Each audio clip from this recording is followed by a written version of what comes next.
Bandeko nyonso balandi ya Evi Television topesi bino mbote na émission na biso oyo libota ya Bakristo.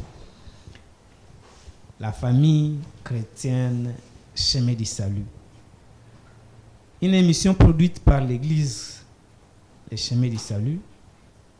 Oyo ezako komela bino. Ezaka kateke eza destiné pour na Bakristo wana.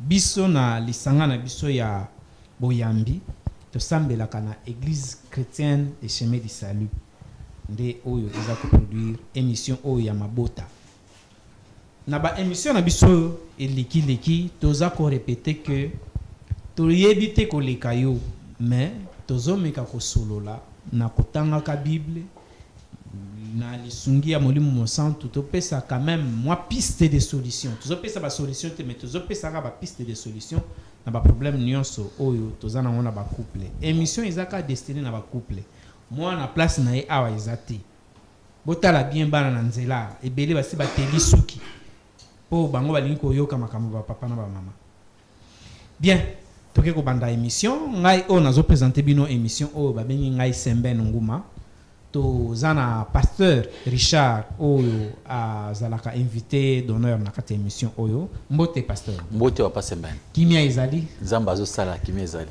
oza mokambi ya église chrétienne Chemin du Salut boni lingomba malgré ba moment ya pasi kimia ezali te nzamba zo sala zo bate lingomba quelque soit moment nous se traverser nzamba zo lokumu mama Sara to pesi mbote mbote papa Semben kimia ezali kombo pe landaka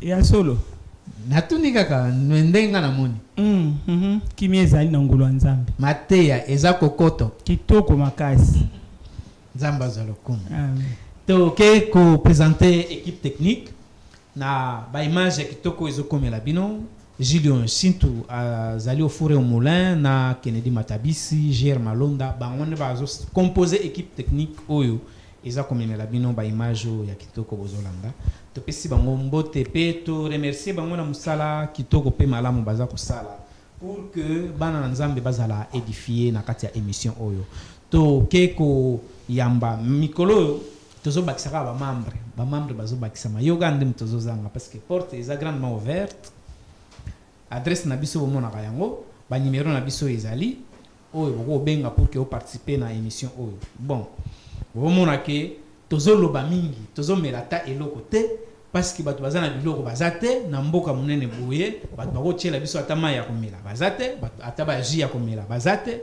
bon mais bon espace est ouvert pour que mutunio so aza peut-être na besoin que produit na ye mona na kati ya émission oyo espace est ouvert donc oyo yamba équipe oyo ezako composer émission à lelo to yambi mama Deborah to pesi mbote bonjour Semben kimia ezali kimia za makasi na ngolo nzambe bota nzambe azobatela ngo makasi nzambe azalokumu amen to keko yamba papa Carlos wana membre ya sika bazo bakisa makaka mikolo tozo yamba kaka papa Carlos to pesi mbote papa Semben kimia ezali na ngolo nzambe libota nzambe azobatela na ngolo nzambe azalokumu mama Gloria to keko yamba mama Gloria to pesi mbote mama mbote papa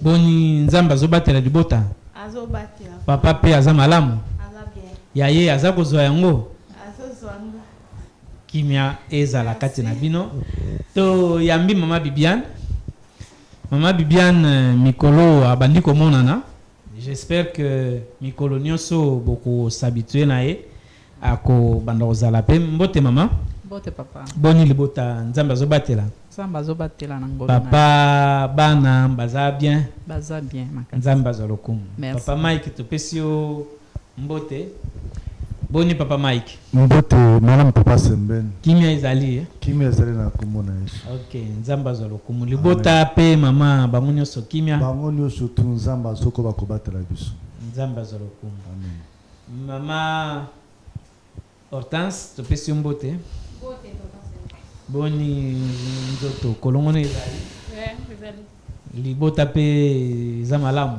eza malamu par la grâce de Dieu. nzambe azwa lokumu.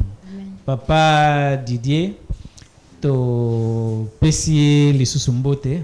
Mbote papa Sembeni. Boni kimia ezali ezali na ngolo ya Nzambe. musala pe nzambe aza kobatela. Musala Nzambe azobatela ezala na kati na libota atako malili mikolo makasi me Nzambe azosala penza ezokende malamu. Botala papa aza malili aza na malili eloko toko boy na émission oyo mais maman ozawa papa a déclaré publiquement que aza na malili c'est grave. Papa Jano to pesi yo mbote. Papa Sembeni mbote. Boni kimia ezali Par la grâce de Dieu, ça va. libota nzambe azokobatela. Vraiment, na ngolo ya Nzambe kimia ezanango. Nzambe azwa lokumu. Merci. Papa Samuel to pesi yo mbote. Mbote papa na biso.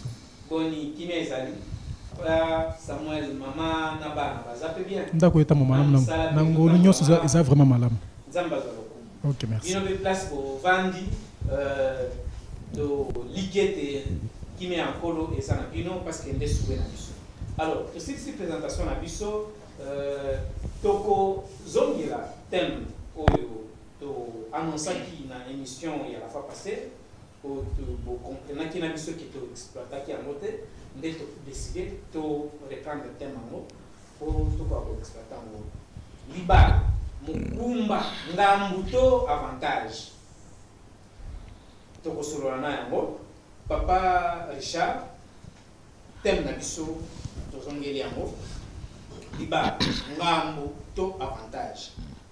Ah oui, déjà, dans la présentation, Papa Didier a déclaré déjà qu'il est Mali l'Éleki, alors que Azan a Kata Libala. Personne n'a moins éclaircissement dans Kata. Oui, Babi Libala Ngambo ou bien avantage. Le boss tout un avantage. Libala les avantages à mon nez parce que tant à mon avis qu'il n'était pas bon que l'homme soit seul.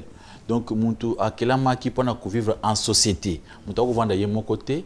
Il y a un basu esprit à makanisi à kosala libala à instituer libala na mokili. Alors que pour libala ils bien, il faut moi sinon moi na mobali ba quitter ba sangana pour vivre ensemble. Basi sa solution ya bango basi likambo ya maili uchi kotanga wana ba kompe muntu conseiller na ye moi si aza conseiller mobali pas aza conseiller moi si donc bazali wana baza attaché bazo partager ba souffrance na bango makambo nyonso bazo partager. Alors on comprend que le mariage ezali liboso na nous avantage. Donc on peut besoin que celui qui trouve une femme trouve le bonheur. Donc ceux qui moi na mobali mwana mobali akuta na mwana mwasi pona libala balobi ezali bonheur munen ils ont avantage parce que mwana muntu azu conseiller azu muntu ya kobete masolo kotambo na ye na parcours ya vie bibezo ba que mi balé moko muntu moko na nzela akoyaka mais ba mi balé bakoyaka te po soki moko akoyi mosusu akosimba mosusu na maboko atelemisiye to comprendre que avantage mosusu eza que en cas ya difficulté en cas ya problème muntu oyo aza marié aza protégé parce que moninga kosala nini akosecourir ye na moment ya maladie na moment ya ba problème tolongo wana to avancer lisusu to yeki ce que comprendre que libala ezali mukumba pourquoi parce que Nzambe apesi ba devoir na ba droit na mutu nyonso oyo aza na kati ya libala ba devoir eza na mukanda ya Ephésiens chapitre 5 verset 22 jusqu'à verset 25 Nzambe alobi na libala esengeli mokonzi ya libala aza mobali ayeko bana mwasi soki mwasi tango aza pa na bango babengaka femme libre aza en liberté mais tango akepa mobali babali a commis occupé donc a commis na sous ordre. Donc, et le quand les gens mukumba moisi azui, balobi que soyez soumise, c'est-à-dire volontairement, moisi azumi kiti ça pour azala moisi à mobile. Donc il faut andima. Oui, yemoko, yami kitisi. Donc amatisi mobile likolo, ye akiti na se. Donc, à comment on a mobile, c'est-à-dire, nous sommes ça là, alors pour ça, a permission et pas mal. Dès le réseau s'est battu par maman, dès le réseau qui est commis charge. A commis ça qui Abraham Seigneur. Or, dans le moment où Sarah Zobenga Monseigneur. Monseigneur, cela veut dire qu'il est un esclave. Non, il n'était pas un esclave. Non, dans le contexte, oui. C'est-à-dire quand on appelle l'autre Seigneur, c'est ça le locola. Oui, le locola. Donc, c'est-à-dire qu'il y a matissé, oui. Il a fait ses valeurs à servir sans contrainte. Sans contrainte. Sans habit en toutes choses. Maintenant, la bande kobasi ba monaka difficulté kokoso pour na kumikiti ça au tomboli muninga beaucoup za botangi université ndenge moko au contraire ko to mwaso tangi kolekaye mettant beaucoup de temps à libala au cause à yo na kati mboka uza ko exercer musala munene maman cause la mukuzi munene na kati mboka mais mobali il faut comme chef de la famille beaucoup na kati armée maman za général moi c'est mobali za colonel mais nanda ko libala maman papa azo comme likolo général colonel qui na c'est pour prouver que et lo ko na siko indi salaka ba maman ngasko na kita na bana ko tuni makambo. Donc, et ça passe. Mukumba, maman, mais il y a combien qui dit ça dans les balles. C'est simple, mais ça demande beaucoup de choses. Mukumba, ce que papa a zo mema, ils allaient dire que le mobile linga moise. Donc, on a mukumba monen. Obligation. Une obligation, c'est-à-dire bolingo et pas mobile de base obligé ango. Yo, il faut linga moise. Aimer la femme, c'est-à-dire qu'on comprendre, qu'on supporter, c'est-à-dire charge monen les pas papa. Quand on parle de l'amour, c'est-à-dire comprendre cette femme, la supporter, moi c'est une cause en ango, il faut la supporter. Moi c'est un zemi, qui n'est pas supporter alors l'homme il faut ça na bolingo motema monene ya kolinga mwasi na ye pour comprendre na makambo nyonso. Donc l'amour comprend tout, l'amour supporte tout, l'amour ne cherche pas son intérêt. L'homme qui aime sa femme a aucun intérêt n'a été. Surtout tout type de commis balai. Ceux qui vont mobile à exercer amour. Moi, c'est à exercer soumission. Au comment on a quand il y a des balles, le maman, le papa, on comprend qui est qui. Pourquoi? Parce que la femme qui est soumise à son mari, a mis qui s'arrête. Paye mobile, moi, c'est à tomber. Donc, on a mobile à tomber. Moi, c'est ça, à tomber la mobile. C'est ce que Dieu cherche dans le mariage. C'est ça, ils ont dit que tyrannité. Le coup là, on a un chef, on a un lobby, et salami. Ils ont un bon côté. Ils ont dit chef ya bolingo, na bolingo. Donc, dès le coup, on a mukumba yangoana. C'est-à-dire, le problème c'est que mukumba ya mobali, ils ont un kolinga moisi. Donc, tout ce qu'on kolinga moisi, comme on a base sur les bandatés. Yo, so, c'est moisi qui toque, ou yo, poni, pas la mokili, l'équipe sur sa mokili. Comme kolinga moisi wana. Mais tant que mobali, azo kolinga base sur les bandas, azo bimabima, c'est-à-dire, azo ko supporter mukumba na été. Comme kolinga sur les bandas, za malamote. Donc, mukumba ya mama, za kotos. Des mamans avaient en difficulté place en bana kotosa ye, na bana kosaire boy. Des problèmes yangwana. Avantage, ils ont dit, na tu couper ça. Mikumba charge, devoir. Des bâtiments en charge. L'État a des biso, tout un devoir na biso par l'État à protéger biso, à son biso pour na sous en liberté, à protéger qu'on a biso, mais tu faut taper pas ko. Mais pour na faut taper pas ko mon tole là. Ah bon langa so na faut taper pas ko. Mon tole ko ko pourtant il faut payer ça pour que l'État soit ma coquille, il y a que protéger yo. Parce que mona yo mutazana mutuka tambo nanzela sumbata mukanda boy pona nzela azomona mabe tango basenga biso na kati ya mboka ba sumba soki mikane vignette to silika kamabe mais au contraire cet argent là ils ont servi l'État pour que a protéger biso des ambassades maman libala ndengwana maman Sarah libala ngamuto avantage merci papa Semben libala ezali vraiment eloko moko mutu ya makasi eza nyonso mibale libala ezali avantage eza pe mukumba wana nzambe apesaki mutu nyonso tout responsabilité na ye nzambe tango akelaki biso ayebaki biso ba mama tuza na biso mukumba o esengeli to mema na kati na libala tango ba papa pe baza na bango mukumba esengeli komema me mabe kontaka papa Semben mabe kotaka ndo mona ka elo libala ngoto kumona ngonga ibololo e comme charge Mama Zola la té. makambo ya ekokutana epai ya papa ntango babalani nde bisika ekombaka sikoyo ekomi kokoma eloko mabe ekomi mokumba moko ya makasi tokomi ozwa mokumba moko na ndenge mosusu nzoka nde nzambe apesaki biso ndenge paster auti kolobake na mokanda efese elobi ke mwasi azala na komikitisa papa yebisanga nano mwasi akomikisa ndenge nini soki amoni epai ya papa soko kozwa soin na ye bien te akokozwa mokumba na ye bien te ata liboso état civil balobaka na biso nini hôtel bato état civil balobake papa banda lelo zwa charge ya mwasi na yo yeba kobatela ye malamu protéger ye mais papa oyo azo protéger mwasi na ye te azonga kozwa mokumba na ye te ezale pa na famille na ye moko azwa mwasi na livre aka boye na kati ya famille na ye mwasi eloko nyonso bolobaka na papa ekokoma wapi na kati ya famille na ye donc maman se sentir que aza ye moko nde bisika mabe ekomaka nde bisika libala ekomaka na makambo ebele tozwi mokumba wana nzambe apesaki biso eza mokumba normal ekomaka mokumba moko lokwa kilo tomemi yango na charge na mapeka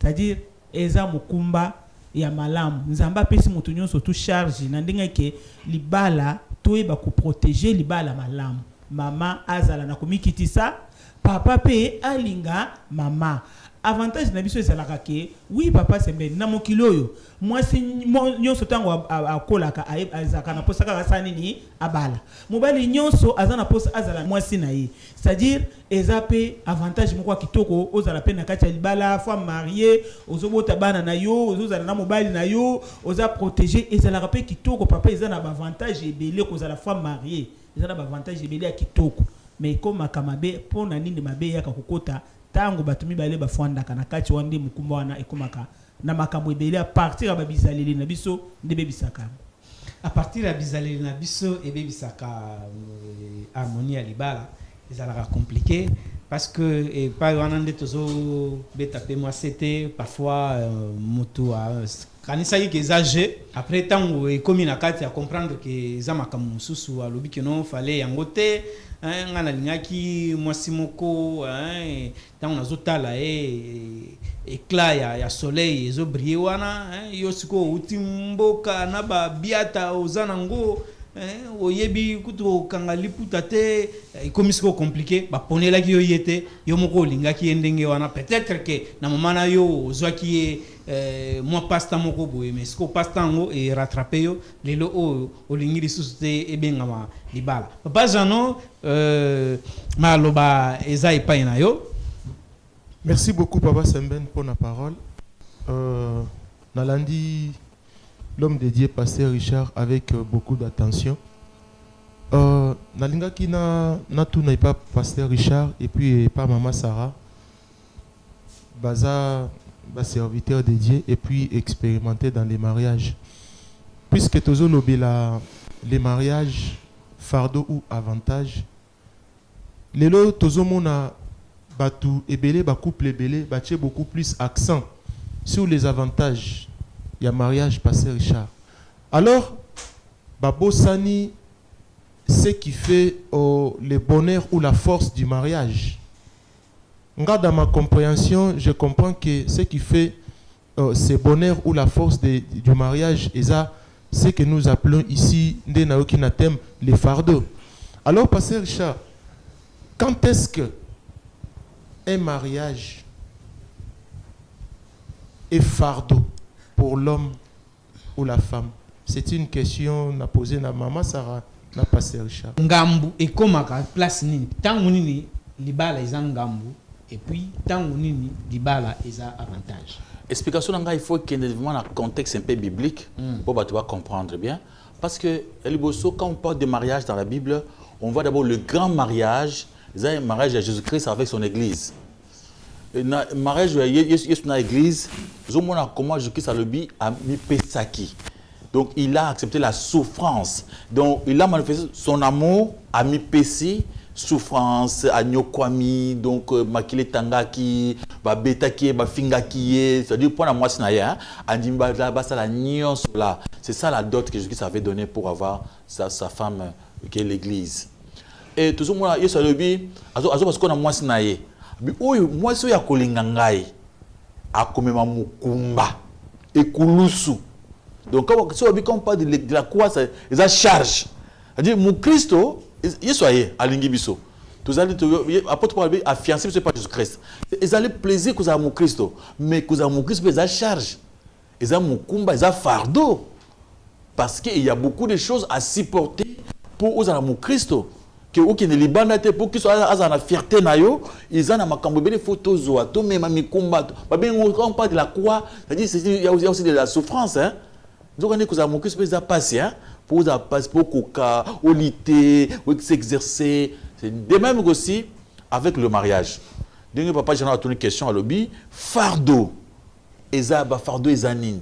Ba fardeau eze comment au moment où on a le but exercer par exemple péché pour exercer.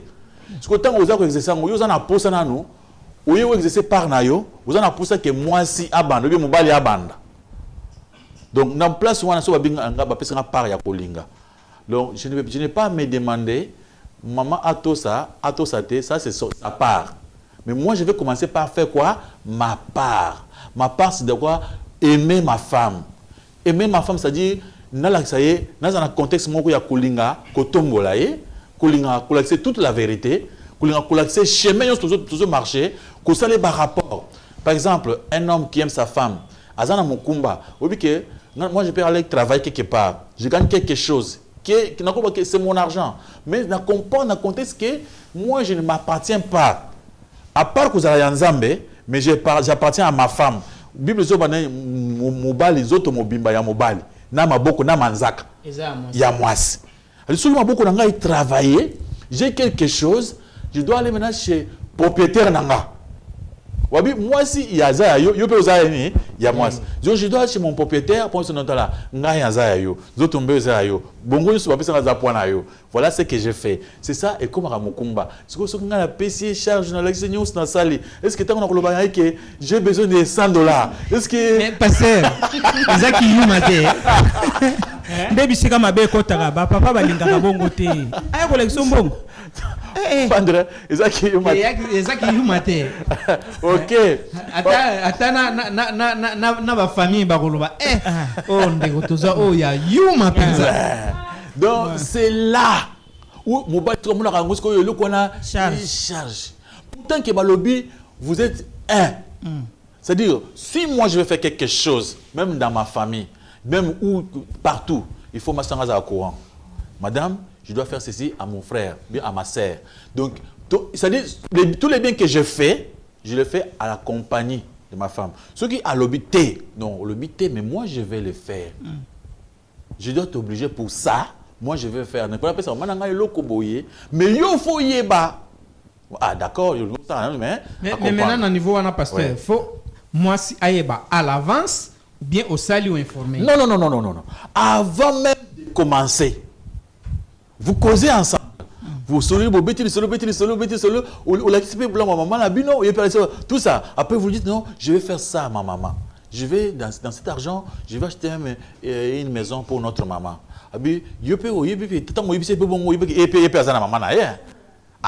Si toi tu as pensé à ta maman, on pensait pas donc ce qui est peur, côté que là yo, mais ce que yo c'est que maman na bino, ya papa na bino, ya leki na bino, ya dek. Ce que ya côté na ye, ozo quand il on ne peut pas m'baler mabe. Abino mon mari tu ne m'aimes pas. Si toi tu m'aimais, tu dois aussi penser à moi. C'est-à-dire réponse à dire mukumba wana, c'est quand on nous demande d'accomplir nos devoirs que nous avons envers les conjoints. Tout le monde a un difficile. Nous avons moi ça a tout sangaté. Moi c'est mon amour a tout sangaté. N'a qui de couper sa char, que la que ça est yo ba bolingongo. Na mo bolingongo tout tinate. Donc c'est des problèmes ya moi. Moi c'est pe. Tant on bazo c'est que lingas ko tout ça c'est comme mobile. Abi na to ça est na moni yé kumbali.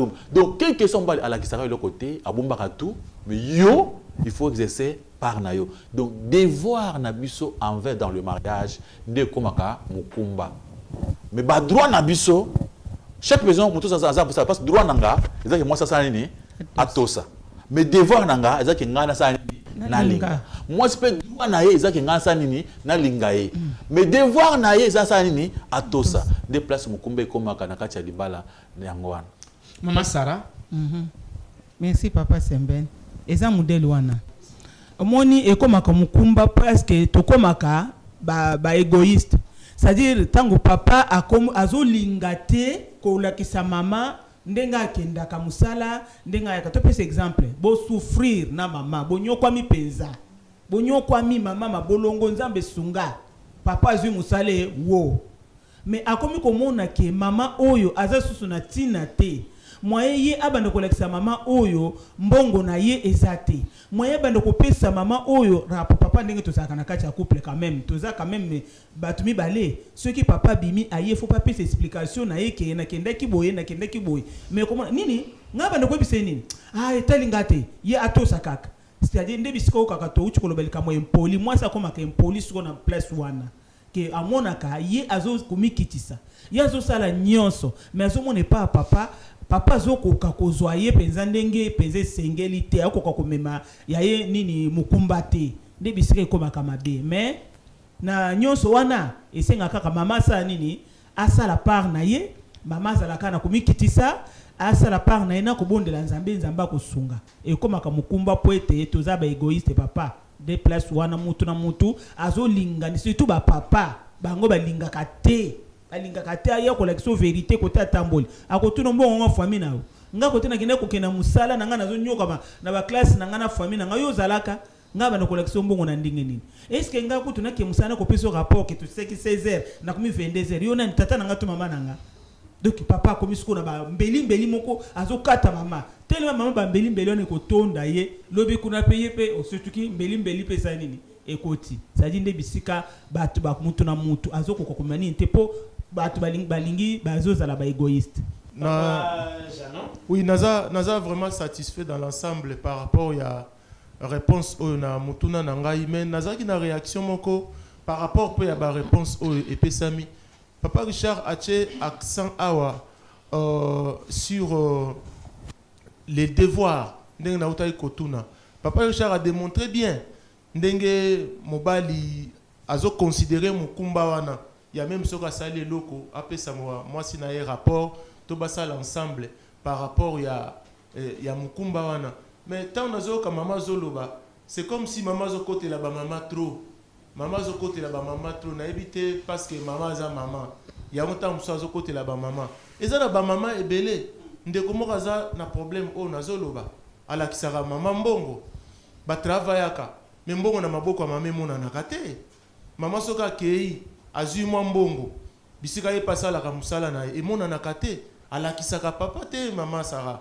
est-ce que mama ya bongo azo mériter ka ke faut bazala na ye transparence parce que liba les hommes kumba papa faut continuer à ko vider ba poche liboso na ye mama Sarah ezali kangwe papa Jano ezali kokotela ba mama te tozo défendre ndenge sengeli omoni ba papa ndenge eza wana to boite eza na ba mama mususu pe olakisi mbongo papa azuita ekope moko boye mbongo moko boye bien monani aye na mbongo nyuso na maboko ya mama wo mama zumbongo wana asai nango bisala sala lobi okomoko tuna eboye eloko moko ezate mais tokoloba te ke papa zo mukumba na ye acha epa mama ke ndenga nazanga na échouer pona mwasi na ngai mobali bazobenga azali chef wa famille passer uchi koloba eloko moko alobi na koko loba mbongo okena na salela mama na ngali kambu boye ça dit faut na lakisa mwasi na nga bien avant soka boyi na ko lakisa kaka na ko sala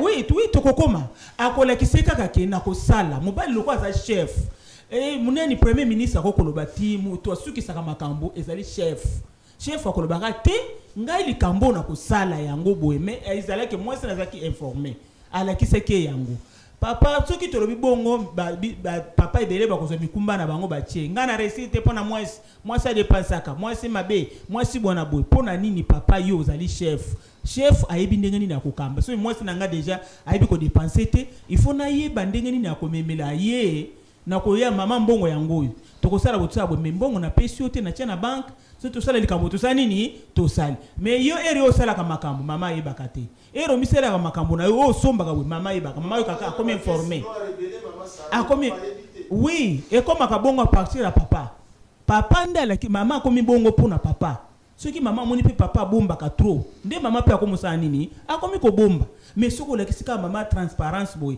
eza ba mama tokolo bateka 100% bango nyonso tout bazana ba caisse noire pour na kati ya makambo nyonso tu bato bazana makambo mabe bazali bato ya malamu bazali côté ba mama oyo bazana ba caisse noire bazali ba mama bazana pe na ba caisse noire te bazali ba papa pe ba bomba kambongo bazali na bo bomba te bazali na makambo nyonso tu ya malamu ezalaka pe ya mabe esaka nini ezalaka de place wana eza mundelo na me ba papa esengi papa amema mukumba na ye aye ba ko supporter mwasi na ye soko komo mwasi no azaka mayele te na mbongo papa zwa makambo na maboko mais mama za la informer nde ngana ko loba yango wa pasteur non maman vraiment liboso tango to tanga na mukanda proverbe ezoba ke une femme la femme vertueuse qui peut la trouver donc mwasi malamu wana azaka rare aza oiseau rare la femme la vertueuse donc pour na kokwe na mwasi wana c'est une grâce pour tomber sur cette femme-là. Et puis, ce n'est pas la beauté. Ce n'est pas quoi que ce soit. C'est la femme qui craint Dieu. Donc, si vous croisez avec une femme qui ne craint pas Dieu, il y a un grand risque, Papa Janon, tu peux tout faire. Tu peux tout faire au Mounika ka échec. Alors, la femme vertueuse, la femme qu'il faut faire confiance, il faut que ça me pour que au kutana moi si oyo ayebinini nzam. Dans ces cas-là maintenant pasteur. Qu'est-ce qu'il faut faire? Le problème c'est quoi? Donc un exemple. Moi quand je me suis marié, je n'étais pas encore pasteur. J'étais un frère, j'étais un païen. Alors, je me suis trouvé avec une femme aussi, je me suis trouvé quoi? Bah païenne, tokotani. Mais avec le temps, on a connu Jésus-Christ. C'est autant que Jésus-Christ a côté, il a donné sa vie. La vie de Jésus-Christ, c'est la vie de Christ qui a transformé le mariage. Parce que moi, quand je n'étais pas encore chrétien, j'étais l'homme le plus mauvais. Impudique, tout ça, trick, piège, hypocrisie. Oui, je ne sais pas vous tous, mon frère. Mais moi, quand j'étais encore païen, trick, hypocrisie, donc,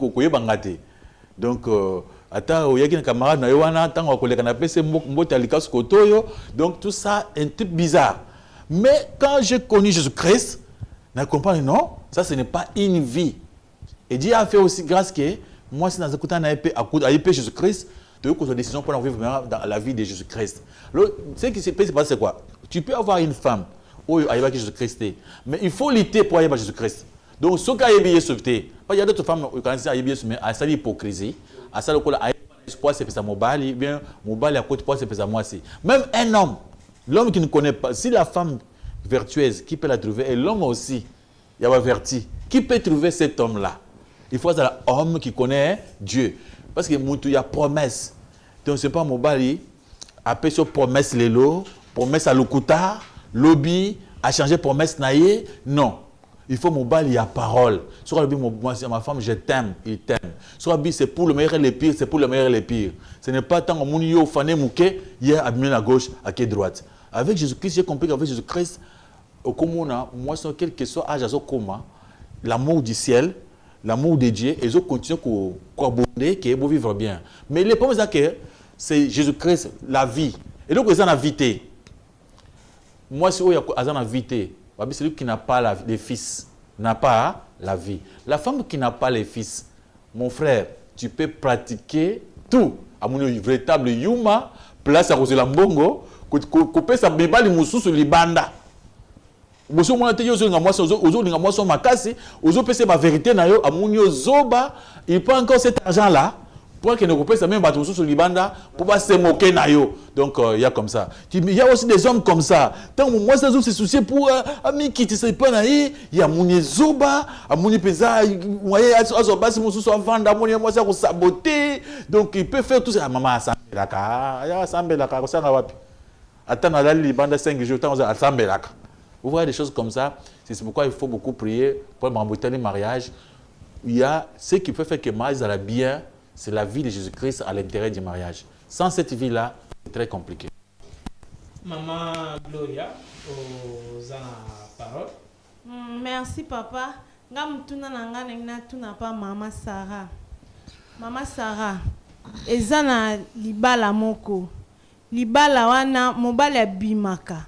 Abimaka chaque jour. Soki aye moi si pe bon moi si siko ami kitisa makasi pa mobali na ye soka ye afungola porte ayambi mobali na ye akipe nyonso mais era ayaka vraiment retard ta musu bana kutu bamona ye te tongo pe etani mobali wana abimi asala yango vraiment chaque fois sikoyo mwasi avandisi mobali po bando te mobali abeti mwasi ti ememi eti na koma sikoyo talaka mibali ya bongo sikoyo oloba na bango nini mama. Merci Mama Gloria.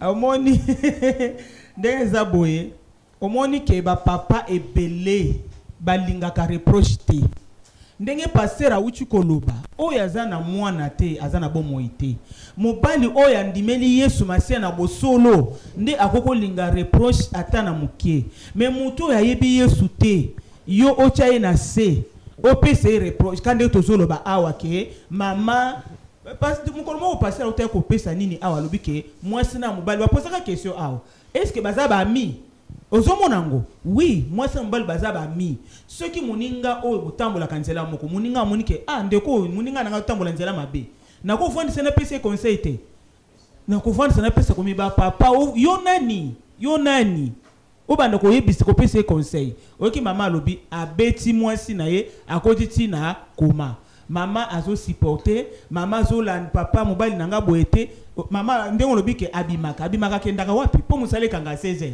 musala mususu toyebi te kope pe fo benga mwasi na yo ke mama kope boye boye mais papa wana azani mutu anko mutu amafu akoya na eka 23h 1h 2h bana bebi atelongi na ite mama sala fuko kubosa na te ba embouteillage za nzela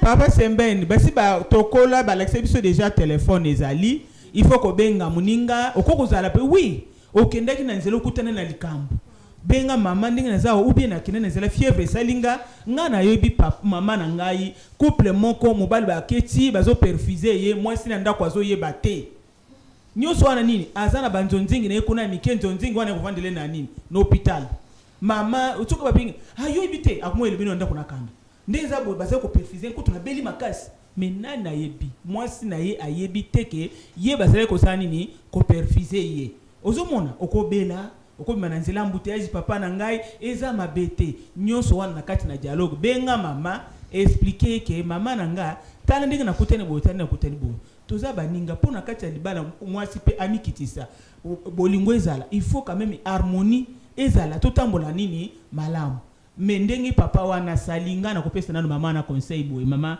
a continuer kokoba na mabondeli alimbisa papa a continuer ko supporter ekomema mukumba na ye yaye mukumba yango wana amema yango na nzamba kosunga ye alimbisa papa akangela ye kandate alimbisa ye kaka ata bavimbisa ke lusu akamola ngona maya moto vraiment nzamba kosunga mais alimbisa papa wana mais papa asala susu bongo tata babiki chef wango ata chef ya mboka tanani azape na nani bato na ya cabinet basolo la kata papa lembisa bongo za malamu te.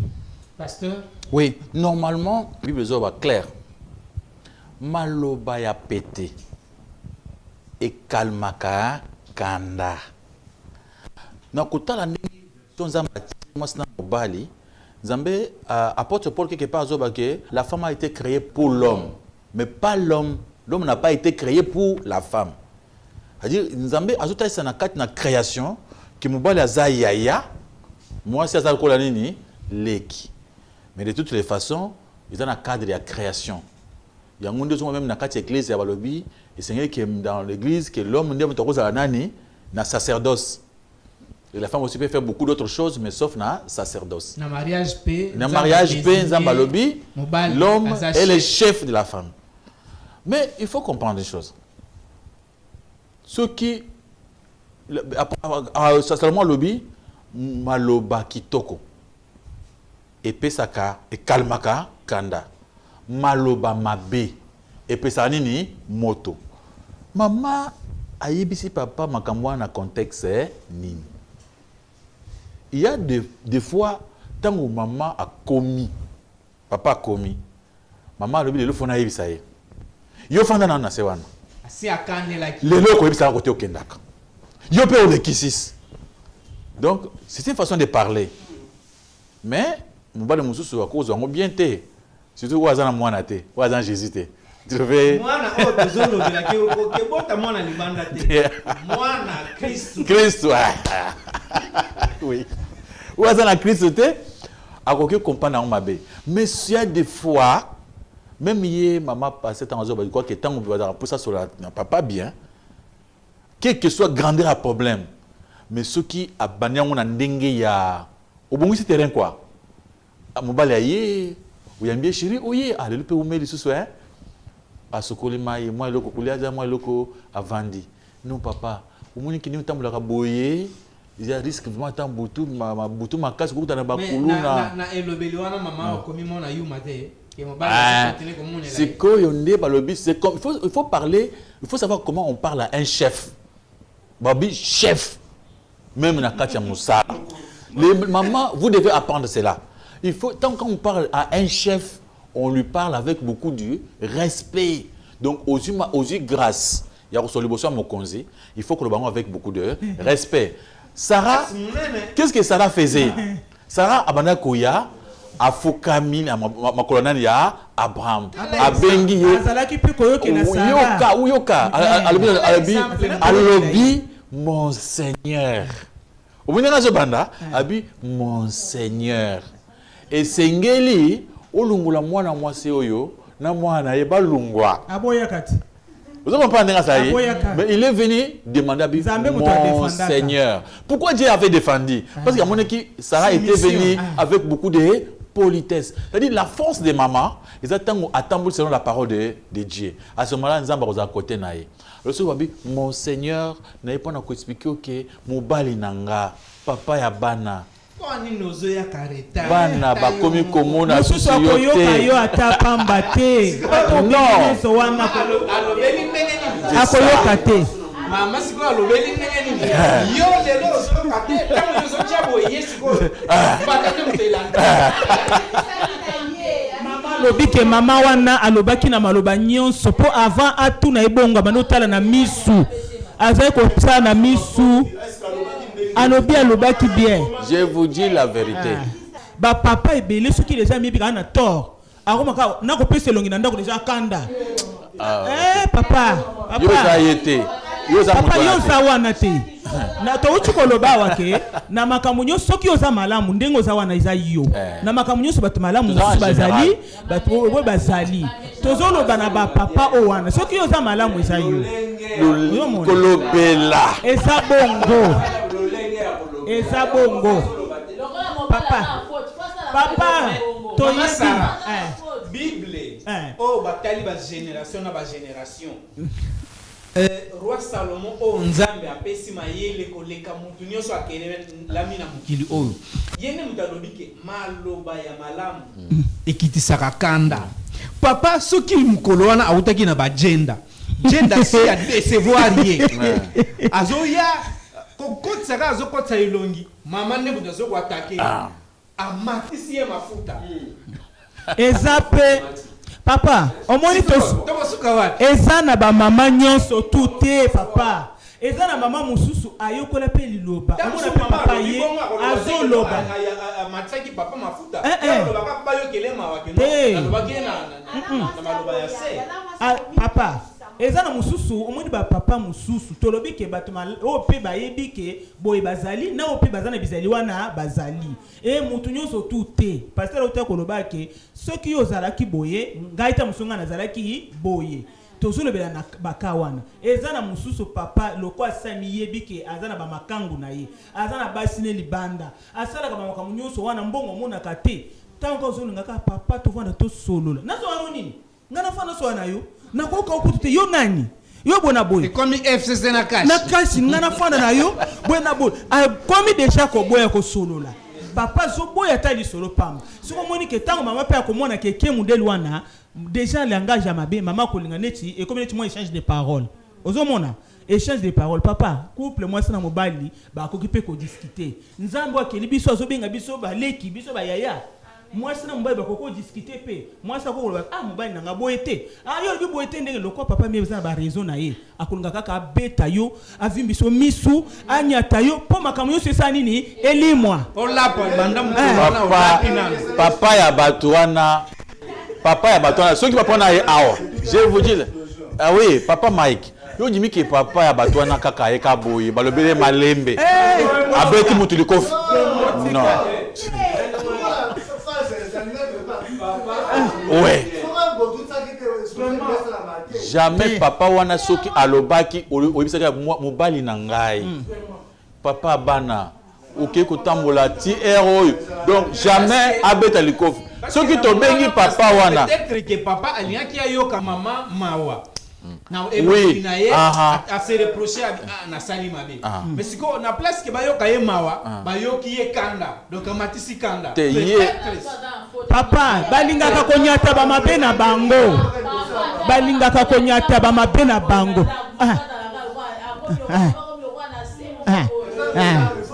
esa bongo bakomaka bankoi jamais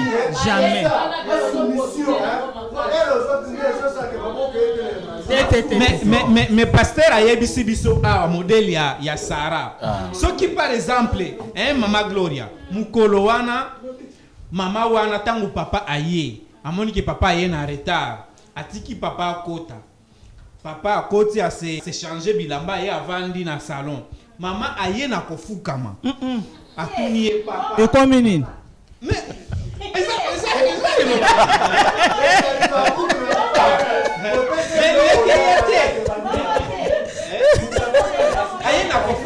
mais papa oye ba retard mingi pe mikolo on banda kozonga ta mo avant makamne se ne ke yate papa semben nakolo ba place wana soko moni bible zo ebela pona Sarah mi sant de ka mi mona ke pa Abraham pensa Abraham linga ka ye biso ba mama soki papa moi mama moni papa zo linga ye ba vérité nyos Abraham biloko nso zaki nango Sarah ye baki tala tina niveau ke Agar azo bima Sarah décida bien kende pamba akene liloko mon côté Abraham alobo andimi azbapise ka mwandambwa mai asani ni akenango ase santaki ke azalaki aimé azalaki très à l'aise na mobali na ye pe muto insisté ke Abraham azwa Agar ezalaki Sarah ezalaki Abraham te papa ceux qui maman se sentir que azali aimé maman se sentir que azali à l'aise azapena liloba liboso mbane papa ezana bisika musu maman azaka na liloba koloba te si tu papa soka zuboye liloba ezate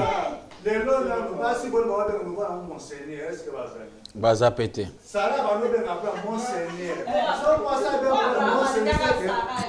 papa na lobi eloko moko ke Sarah mi santaka azalaka aimé balingaka ye makasi mibali ya lelo bazaka ki chef mais maman Sarah mibali ya lelo balingaka ki chef c'est bien mais Sarah amadisaki ascenseur vers Abraham oui na bolingo wana azalaki a proposé papa Abraham ceux qui mobile les autres ça a été quelque part moi aussi azo ignorer même ba capacité naturelle oyo nzamba tiaye oyo ki ako convaincre na mobile comment attelle le mobile ya mati maman oyo azana sagesse maman lokola maman Sarah ta ndenge Abraham aboyaki mais sagesse à Sarah na bonzambe wana esaleka ke ti Abraham alingaki kaka kita yango nazokoma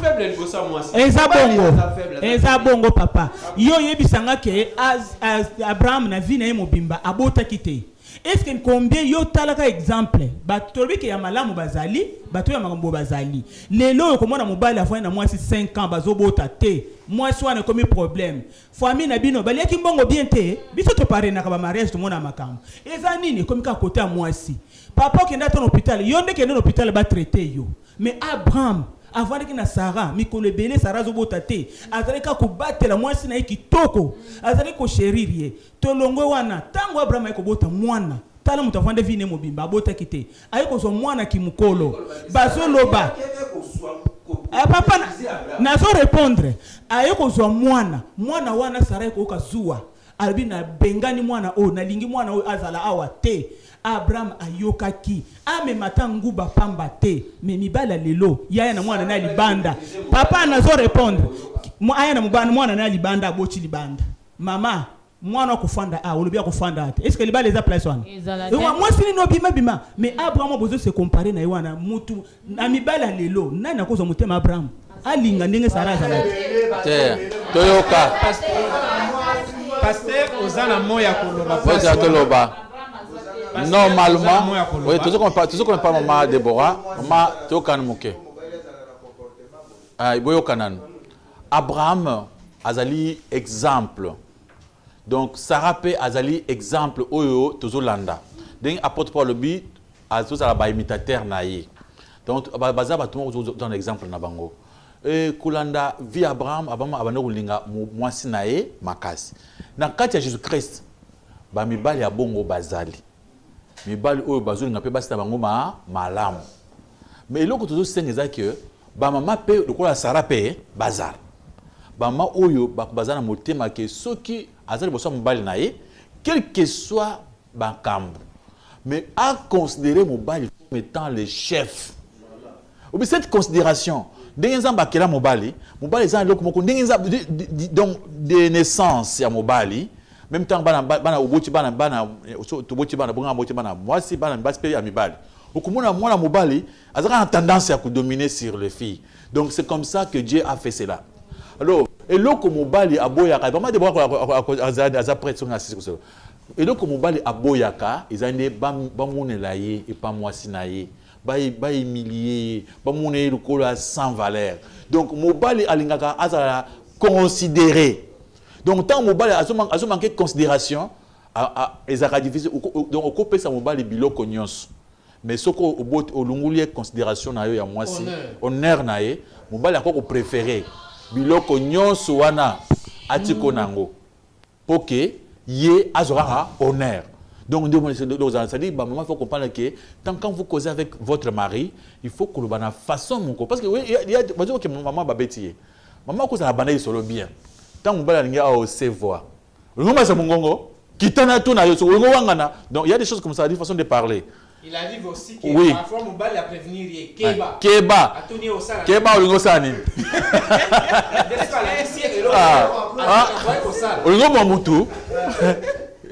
À partir mais son bal lui Keba, c'est-à-dire le chef a parlé. Les dangers là. Les dangers, le chef a dit maintenant c'est fini. Non, ce que mon lobby, mon c'est à ça nini, à Tosaka. Peut-être qu'il y a que ça. Donc c'est pourquoi tu dis que non, tu comprendre que Abba Mazali notre exemple. Tout ce que nous faisons, c'est parce que batu ya jar nyonso wanda biso. C'est ka bazali. Batu ya jar nyonso. O bazali makambu nyonso zo ba oyo batu zo na bandako. Maman vraiment. Il vous a faut na manière ya kolobela papa. Ou que na brutalité te, mobile na brutalité pour simbate. Au moins aucune brutalité, ba vi miso.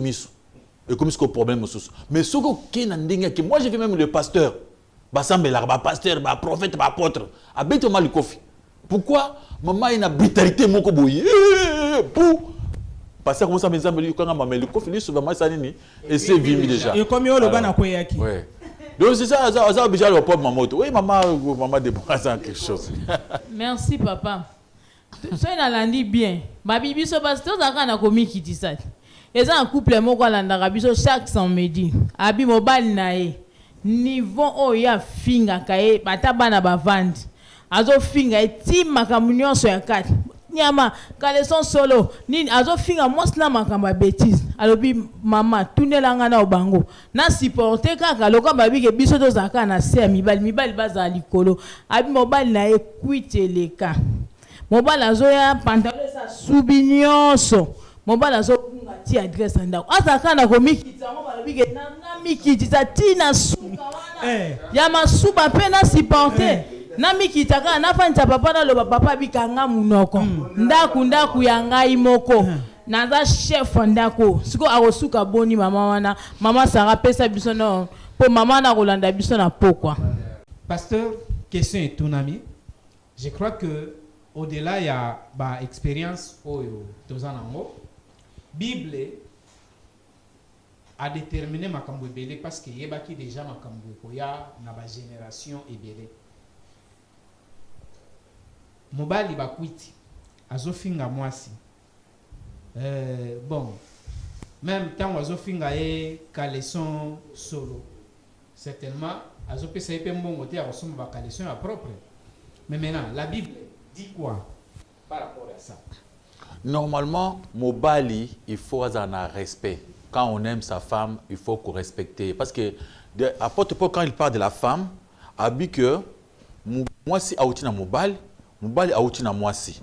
C'est-à-dire, mobali, si je suis oyo, azamwana moi si. Est-ce qu'il y a un mobali dans mon kilo, azamwana moi si? Ou moi si abota kite, azate.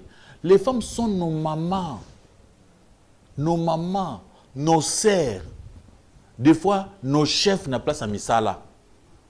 Alors il faut respect penza et ça parce que oui na kilimo bimba na ba pays à développer, la femme est vraiment respectée. Donc au comment la commence na kena mboka moko on a fixé ça moni bato ba bandi ba sali kama. Parce que bandi azo kima muyibi mutu mais armé. A komi pa koko moko ya mwasi a simbie boye. A telemi poke akoyi sa mwasi wana te bundi koma akoko se défendre poko mwasi wana pour ça ne maman akoya te même un voleur a dû respecter maman parce que azali mwana ya maman alors il sengeli vraiment la place wana même tango ozo manquer moi son respect au fingi eloko ya mabe ozo mwana dire que toutes les femmes du monde va ressentir mal à l'aise même liboso ta maman babi azo finga liboso ya bana na ye.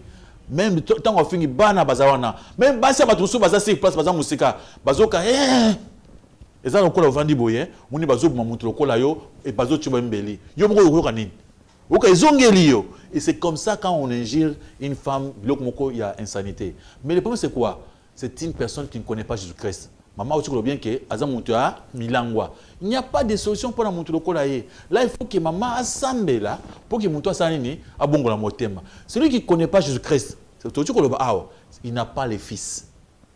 Un homme qui n'a pas les fils, une femme qui n'a pas les fils, azali bizarre. L'homme mobile oya ebinzambe. Nani moi si nako kozoye, moi so ebinzambe. Mobile nako kozoye. Tout ce qu'il faut faire c'est faire que mobile na yo abongola motema. On ne veut pas dire que ma pa oyo lokola mbela masangaza sukate parce que les gens tels que nous, tu vas pas comme la mama sanga. Tu me l'appelles masanga to langa kina bakwiti. Mais les autres, tu peux passer dans Nzambe. Maman Sambela. Mitia mangona maboko Nzambe. Okumuna muntu wana ayoko bongola motema, ayoko tika mama masanga, lobi akomi ko Sambela. Mama Sarah, mwana nayo ayoko peso rapport. Tala ngai na libala ngai. Mobali azoko imilie ngai. Azoko finga ti na nzoto ya mama na. Azoko finga ngati nzoto na ngai devant bana, devant ba voisin. Yo en tant que maman réponse nini européenne na kawana mutu ngo aza mutu amilangwa maloba ipana. Merci papa.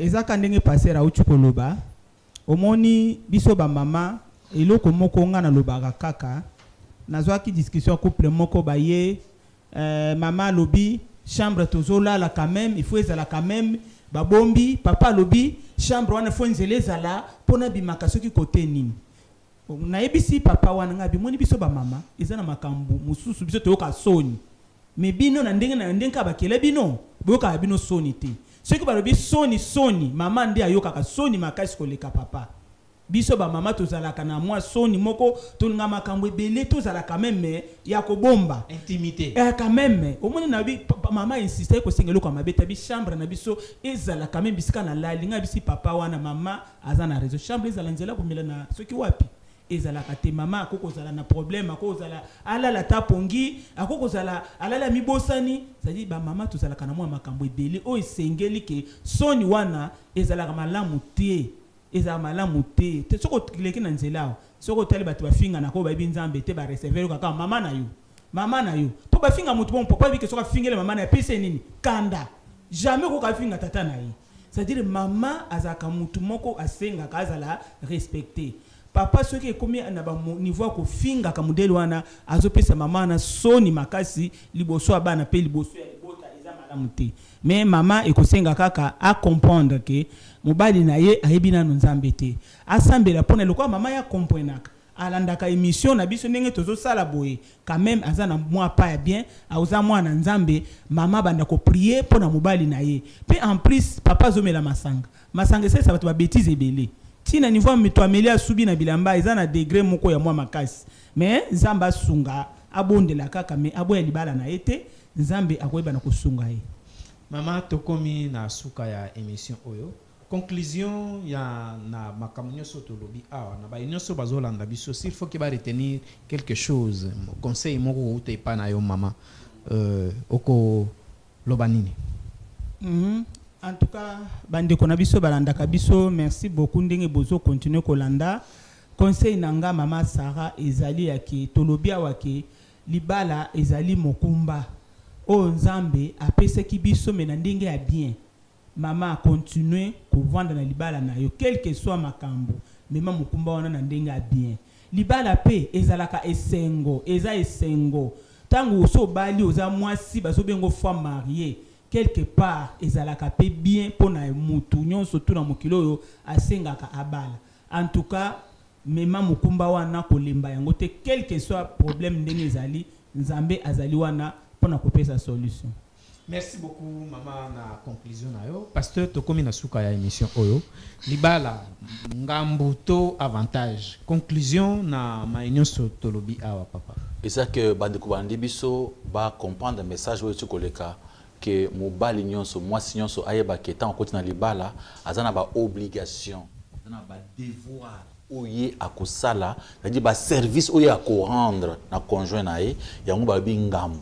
Il faut rendre ba service na yo sans causer la par na yo remplir par na yo avec Dieu au moins nzamba ça que moninga peut remplir par na ye pas comme aimer sa femme c'est-à-dire des nzamba lobi na biso mibal to ninga bas na biso bolingo ça dit beaucoup yo moko comprendre so kutana bolingo comprendre que bolingo zo kisa loi nyonso ya nzambe alors ce maman pe ba peso par na yo ya kozala komikitisa soyez soumise alors par wana de sala après tu comprends que le bala pe ezali bonheur muntu abali libala ezana plaisir makasi tant ozana kati ya libala ozana esengo muntu akobeteli muninga akobeteli solo muninga kotambola bato balingani pesa na libala basantaka plaisir makasi na kati ya libala eza place du ya kimia bali muntu azui mwasi azui bonheur mama azala mwasi moko ozaka boza bonheur ozala mwasi moko te ozali moto na kati ya ndako ya libala papa pe tango ozui mwana bato komise pe lingai na bolingo moke okomise pe na point pe akokisa pe kosa ba devoir na ye tout ce qui tokoyebisa sabino eza que tolité ensemble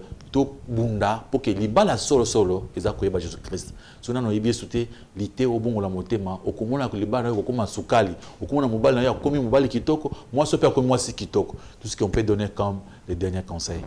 Merci beaucoup pasteur pour la disponibilité na yo to zako remercier ba invité d'honneur na biso o bazozangate Mama Sarah azo zala toujours présente na émission tango zako belela pasteur Richard P Lolenge moko ba invité to ba participant na kati ya émission na biso oyo pe to zako remercier moko na bango na temps au bazako disposer pour que émission se déroule. Yo pe téléspectateurs ozako zwa temps ya kotala biso to remercier makasi. Bosenga na biso eza que bisika omoni to beti libaku to sengyo bolimbisi. Ceux qui ont na préoccupation, ont na suggestion ya kosala biso, komera biso, benga biso na numéro o eza affiché na se ya écran o eza ko défiler. Eza ka numéro moko na o eza affiché na o eza ko défiler eza numéro moko benga biso e ko komela biso. To remercier Kennedy Matabisi, Gilles Sintu, J.R. Malonda na musala kitoko bazako sala. Yo pe to remercier yo lisusu. Bit na biso ezate ba couple kabona. Bit na biso ezake to réconcilier ba couple ezana problème. To remercier yo to kutana na émission ekoya. Ciao.